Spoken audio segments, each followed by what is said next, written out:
Bonjour à tous, bienvenue aux 10 minutes juridiques, votre bimensuel vidéo avec le cabinet d'avocats Landau Associés par VK, avec un numéro spécial.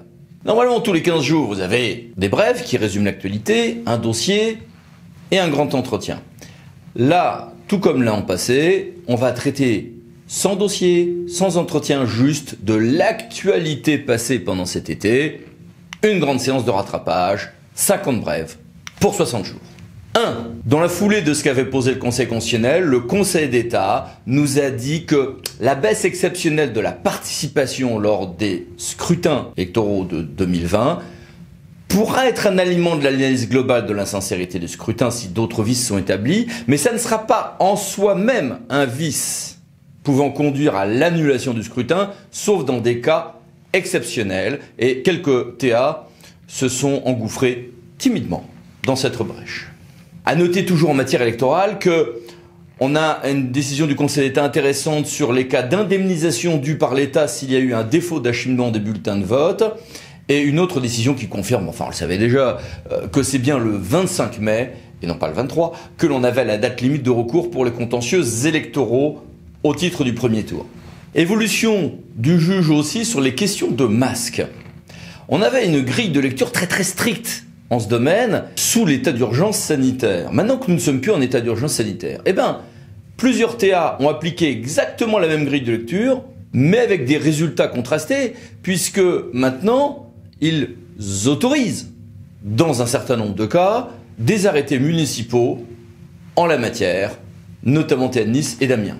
Sur les sénatoriales, petit rappel, c'est bien le 27 septembre que l'on a l'élection des sénateurs, et il y a eu quelques ajustements, quelques débats sur une circulaire du 30 juin et quelques ajustements ultramarins, lyonnais et pour les sénateurs de l'étranger. Voici quelques détails. Une nouveauté qui nous concerne tous, désormais, les décisions du juge administratif et du juge judiciaire seront toutes, y compris les ordonnances en référé, après une anonymisation, mises en ligne après 2 mois, 6 mois pour le judiciaire, donc on va avoir un vrai open data des jurisprudences françaises. C'était prévu il y a longtemps par la loi, après une gestation de 14 mois, ça y est, on a eu un décret, et c'est un Big Bang qui va changer nos dépenses de documentation, l'accès à l'information, etc. Sauf que tout ceci est entre les mains du ministère de la Justice, et la chancellerie a dit « Oh, ça va prendre du temps, les arrêts de cour d'appel, on les aura en 2022, alors je vous parle même pas des décisions de premier degré. Ce qui semble venir de problèmes d'anonymisation et d'adaptation des outils informatiques. Bon, tout ceci est allié avec la question très importante de la justice prédictive, voire le décret DataJust, voire aussi des communiqués communs, Conseil d'État, Conseil avocat et Cour de cassation, cet été. Tout n'est pas toujours aussi unanime. Entre les deux ailes du Palais Royal, il y a eu une sorte de duel de combat de boxe. Le Conseil constitutionnel a commencé en disant « Oh, vous savez, les ordonnances de l'article 38 de la Constitution, une fois passé le délai d'habilitation, on dit que c'est des lois et on ne peut plus les modifier que par la loi. » Ce qui est une interprétation audacieuse de l'article 38 de la Constitution. Juste après, le Conseil d'État dit « Oui, mais du coup, bien que ça soit considéré comme des lois, moi je suis compétent pour les recours pour excès de pouvoir sur ces actes. Oui, mais... » Juste le lendemain, le Conseil constitutionnel dit « Oui, évidemment, sauf, via une QPC, si les libertés sont en jeu. » Alors, la légende officielle nous dit « Ah non, c'est pas un duel, c'est un duo. C'est merveilleux. » Et d'ailleurs, les deux ailes du Palais Royal se marièrent et eurent beaucoup d'enfants. On peut croire à cette magnifique légende, ou au contraire décider que les conditions dans lesquelles tout ceci s'est passé a été un duel à fleuret à peine moucheté. À noter d'ailleurs, dans le même genre d'audace, le Conseil d'État dit « avant, j'interprétais les textes, ce qui pouvait conduire, comme le Conseil constitutionnel le fait, à changer l'interprétation qu'on en fait. Non, on va faire plus simple. S'agissant des ordonnances, si l'ordonnance est mal écrite, si elle n'est pas lisible, hop là, moi je m'autorise non pas à l'interpréter ou à la censurer, mais carrément à la réécrire. Tant qu'à faire. » Les services de l'État sont également un gros vecteur de production textuelle, pas vraiment toujours normatif, ça dépend, et les questions écrites sont quand même intéressantes parce qu'elles nous indiquent la position de l'État. Et il y a une question écrite intéressante, c'est sur le zéro phyto. Le zéro phyto, c'est un point qui a été débattu, ne s'applique pas aux cimetières, sauf s'ils sont à usage majoritaire en tant que lieu de promenade. La frontière risque d'être difficile à faire. Attaquons maintenant la question de la protection fonctionnelle, où on a eu une floraison de décisions. Vous voyez ici plusieurs arrêts, plus un décret, qui nous confirme que la protection fonctionnelle est due pour les actions civiles, qu'elle peut s'appliquer à des cas plus larges que ce qu'on pensait, de différents avec le supérieur hiérarchique, qui peuvent s'appliquer, ce qui quand même n'allait pas forcément de soi, sur des propos tenus pendant une campagne électorale, etc. Plus largement sur la fonction publique, on a eu aussi une actualité riche cet été, avec une réforme des congés bonifiés, une décision du Conseil d'État sur les cas des agents en disponibilité pour convenance personnelle, qui peuvent être licenciés que s'ils refusent 3 propositions d'emploi fermes et précises. Un arrêt du Conseil d'État nous donne également des précisions sur la date à laquelle la collectivité publique concernée doit apprécier les possibilités de réintégration à la fin d'un détachement sur emploi fonctionnel de direction. Dans une décision également, le Conseil d'État a précisé que le bulletin de paye d'un agent public n'est pas en soi une décision administrative, parce qu'il y a de nombreuses conséquences de prescription, de contentieux. Et puis, une loi a été faite pour prévoir un système dans le public comme dans le privé, de dons de jours de congé contre chaque vacances. C'est un régime qui est généreux, mais qui est un peu lourd. Autre décision sur les plans de mouvement collectif qui ne peuvent être ouverts aux agents contractuels. À noter, bien que ça ne soit pas une décision juridique, que la DGFP a publié 10 fiches actions sur l'accueil des nouveaux arrivants dans la collectivité publique. Et puis, nous fêtons aussi les 1 an de la loi de transformation de la fonction publique. Ça sera l'objet de notre prochain dossier dans 15 jours pour vos 10 minutes juridiques. Du côté de l'État, les services déconcentrés ont connu 2 réformes assez importantes. L'une, c'est que les directions départementales interministérielles repassent sous la coupe du ministère de l'Intérieur. Et 2, le droit de dérogation des préfets qui avait donné lieu à une réforme en avril dernier a donné lieu à une intéressante et importante circulaire. Il faut voir que de toute manière, sur ces questions de dérogation et d'expérimentation, on attend le projet de loi 3D, qui sera peut-être d'ailleurs renommé, mais que sans attendre, et sans doute pour entériner qu'il n'y aura pas de réforme constitutionnelle par ailleurs, le gouvernement a adopté un projet de loi organique sur tout ce qui est expérimentation et qui est assez hardi. Je vous invite à regarder les détails. Plus concret et plus grave, les questions des femmes enceintes et mères isolées, des personnes qui sont victimes de violences conjugales ou autres. 2 textes importants, une loi et une décision du Conseil d'État qui étend les responsabilités départementales en ce domaine. Sur le RSA, vous le savez, il y a de nombreuses conventions qui sont passées avec les départements, métropoles parfois, et les CAF, parfois la MSA, qui donnent lieu à un certain nombre de difficultés. Est-ce que ces conventions peuvent prévoir qu'il n'y aura aucun recours administratif préalable qui sera soumis pour un avis à la CRA, Commission de recours amiable? Réponse, non. Décision du Conseil d'État. RSA toujours, certains départements ont dit, mais attendez, vous avez augmenté le RSA sans le compenser financièrement pour les départements, c'est illégal et ça nous entraîne un préjudice. Ils ont gagné devant le théâtre de Paris. Attendons de voir ce que ça va donner néanmoins, ensuite au fil de la procédure contentieuse. Grosse actualité cet été aussi pour tout ce qui est GEMAPI, barrage, inondation, crue, énergie hydraulique. Avec une décision importante du Conseil d'État sur tout ce qui est obligation d'agir ou pas, de protéger ou pas pour les cours d'eau non domaniaux, avec une sorte de jugement d'entre-deux, parce qu'il n'y a pas d'obligation de protéger dans ce domaine des cours d'eau non domaniaux, mais comme il y a un pouvoir d'agir, il peut y avoir dans certains cas une responsabilité, sans faute lourde dans certains cas. Le Conseil d'État a confirmé également que le préfet avait une certaine souplesse, puisqu'en matière de digue, il va dire à l'exploitant et au propriétaire ce que chacun doit faire, mais il n'est pas obligé de détailler ce qui relève de l'un et de l'autre, sauf, et par une décision qui peut être ultérieure, s'il y a des difficultés sur ce point. À noter aussi un décret du 11 août sur tout ce qui est énergie hydraulique. Plus largement en matière d'environnement, on a une décision qui nous confirme que l'obligation d'évaluation environnementale s'applique même si l'opération, plus vaste, n'y est pas soumise. La CA de Marseille a rendu une décision très illustrative de l'intérêt des expertises et contre-expertises techniques en matière des installations de stockage de déchets. Un décret a révisé, réformé le régime de l'autorité environnementale et la procédure d'examen cas par cas pour l'évaluation environnementale. Et puis une décision très intéressante sur les extensions d'urbanisation et le photovoltaïque. Mais la grosse décision de cet été en matière environnementale, c'est évidemment sur la pollution atmosphérique. Après une première décision en juillet 2017, le Conseil d'État a constaté qu'au moins sur 8 zones en France, le gouvernement n'a toujours pas pris des mesures demandées pour réduire la pollution de l'air et atteindre les exigences européennes en la matière. Alors pour les contraindre, le Conseil d'État a prononcé une astreinte de 10 millions d'euros par semestre de retard, record battu, avec des modalités d'ailleurs, y compris de reversement de ces sommes, qui ont donné lieu à débat. À noter toujours sur d'ailleurs les questions atmosphériques, une réforme des indices dits Atmo en la matière. Et puis, le TEA de Paris a rendu une décision intéressante. Les effectifs de cétacés plongent, l'État aussi. Les dauphins s'échouent, l'État aussi. L'État a été condamné pour ne pas assez protéger les cétacés. Faute de protéger les dauphins, l'État boit la tasse. Entre l'environnement et la construction se posent sur un certain nombre de parties de notre territoire des questions de sécheresse, réhydratation des sols. Eh bien, cet été a été un véritable festival de textes en la matière. Les voici. Les comités de bassin, de leur côté, ont vu leur régime enfin mis à jour de la loi de 2016, pendant que les conseils d'administration des agences de l'eau se trouvaient réformés par un décret du 31 juillet. Et le CGEDD se retrouve lui aussi réformé.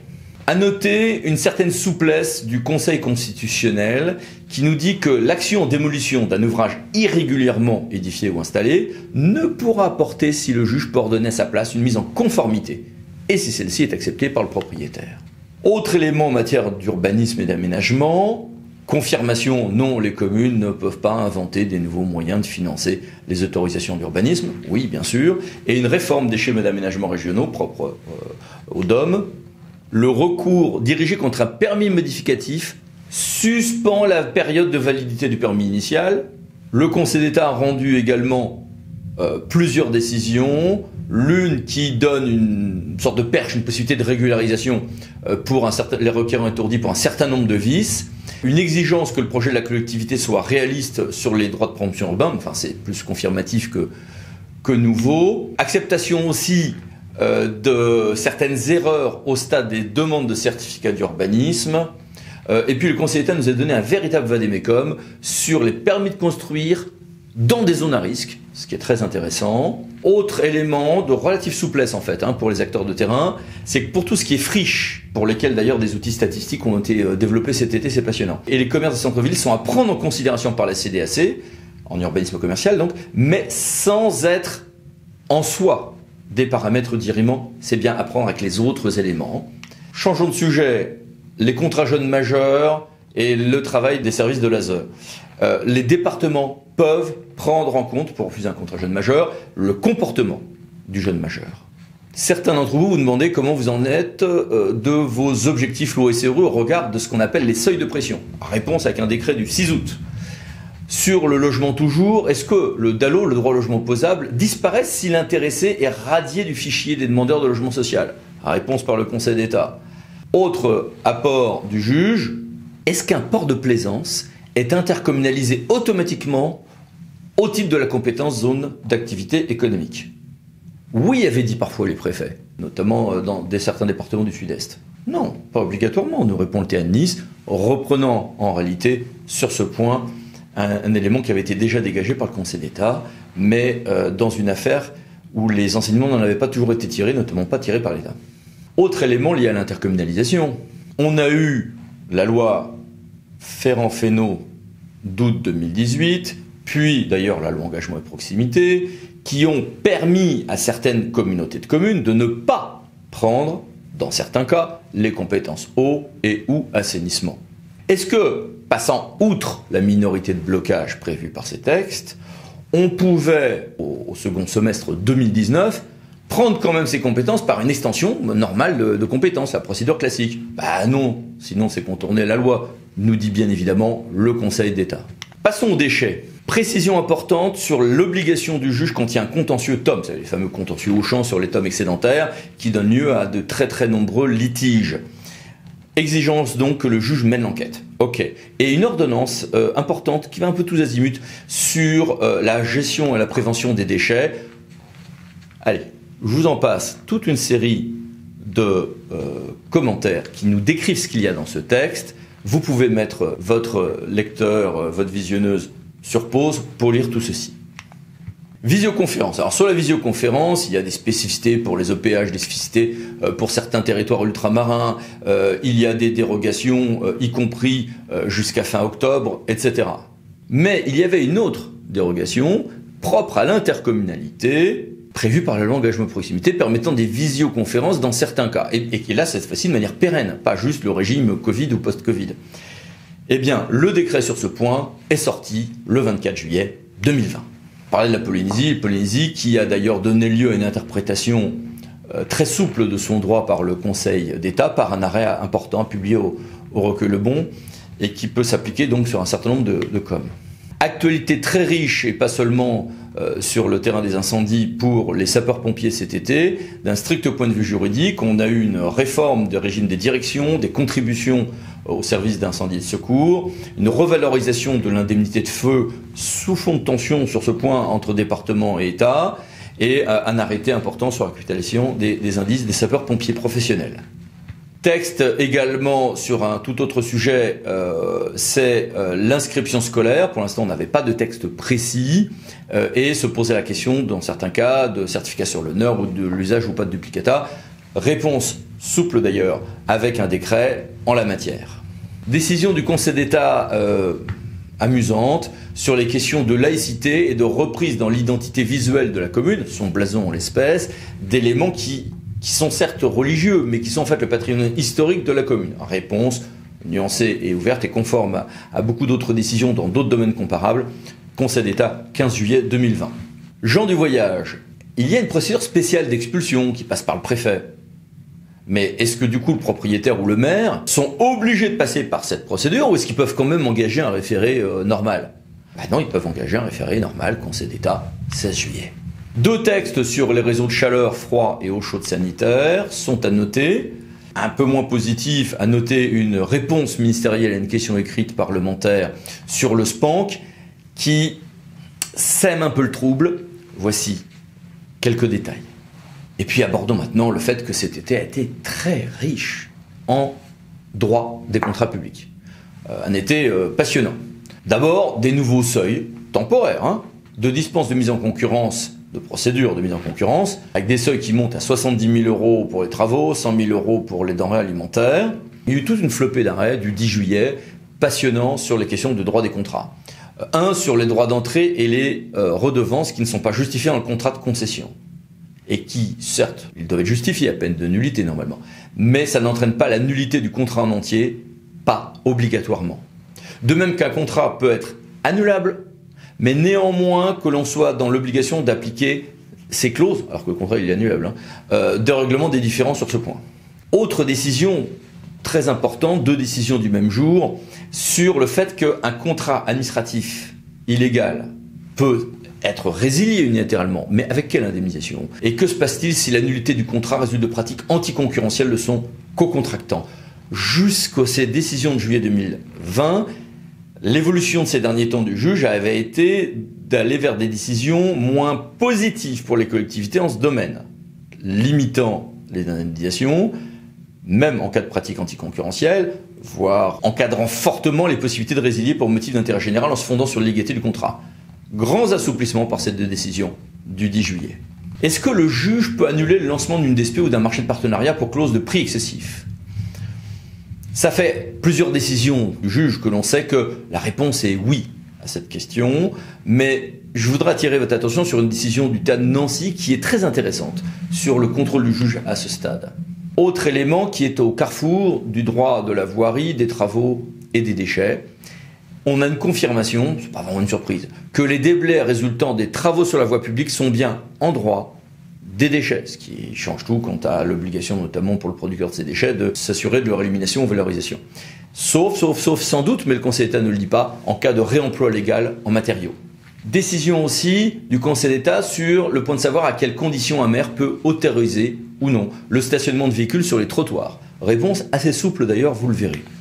Décision intéressante et positive aussi sur le régime de responsabilité de l'État lorsque celui-ci fait des erreurs dans le recouvrement de certains impôts, puis que ces impôts sont ensuite transformés en dotation de l'État.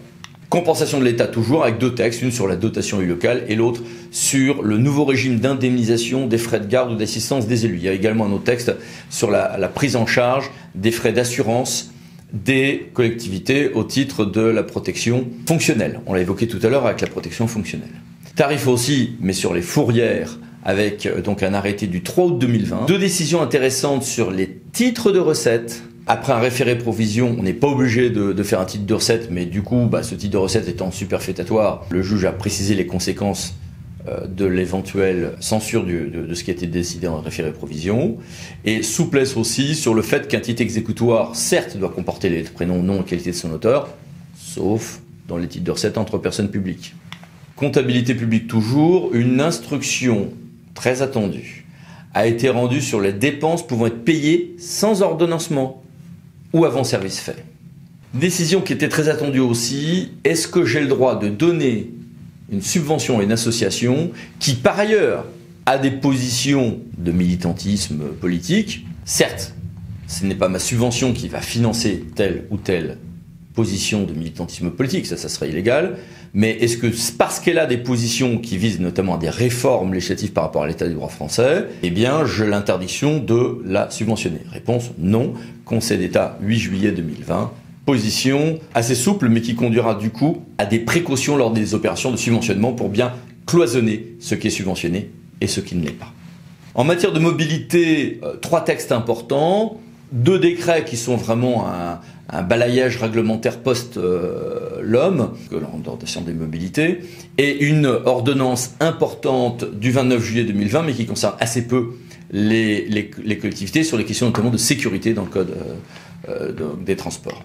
Une décision importante du Conseil d'État qui nous indique ce que peuvent être les missions ou pas d'un groupement d'intérêt public. Cette décision a d'ailleurs été rendue dans le cadre de l'Agence nationale du sport, qui, de son côté, a créé des délégués territoriaux, décret du 6 août, qui seront donc, pour un certain nombre d'actions importantes, les interlocuteurs des acteurs locaux, y compris les collectivités.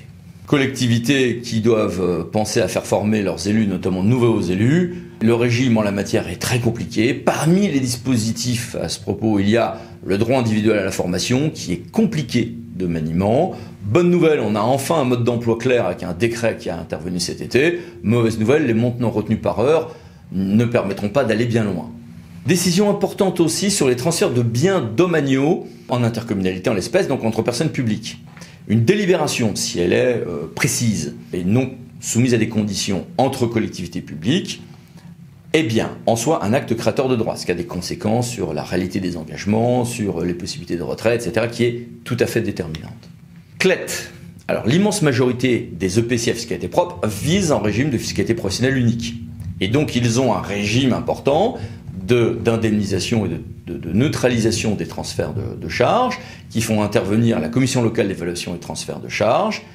Et entre le Covid et l'installation des organes, cette année, il était absolument impossible de faire fonctionner ces CLET dans les délais légaux qui sont des délais de 9 mois. Après, c'est le préfet qui prend la main. Donc l'article 52 de la 3e loi de finances rectificative qui est intervenue cet été a donné un délai de grâce d'1 an sur ce point. Finance toujours, on a un bilan statistique de la DGCL qui est très intéressant sur les questions de communes nouvelles. Et tout le monde a retenu, ah bah tiens, les communes nouvelles, elles dépensent plus finalement qu'avant. Alors, n'allons pas trop vite vers des conclusions hâtives. 1, c'est le cas au moment de la création et ça redescend ensuite. 2, c'est beaucoup moins vrai pour les communes nouvelles qui sont d'une certaine taille et qui donc assez structurées. Et 3, il y a un certain nombre de phénomènes qui tiennent aux recettes, qui tiennent aux modalités de cette fusion, qui expliquent ces choses-là comme étant des phénomènes de court terme. Et encore une fois, une analyse plus fouillée aboutit à relativiser beaucoup cette primo-interprétation. Mais ce bulletin d'information statistique de la DGCL est très intéressant. Je vous invite à le regarder, mais à le regarder avec le recul. Voici quelques explications d'ailleurs complémentaires. Les EPCI et les communes font leur recensement, bien sûr, en lien avec l'INSEE, etc. Très bien.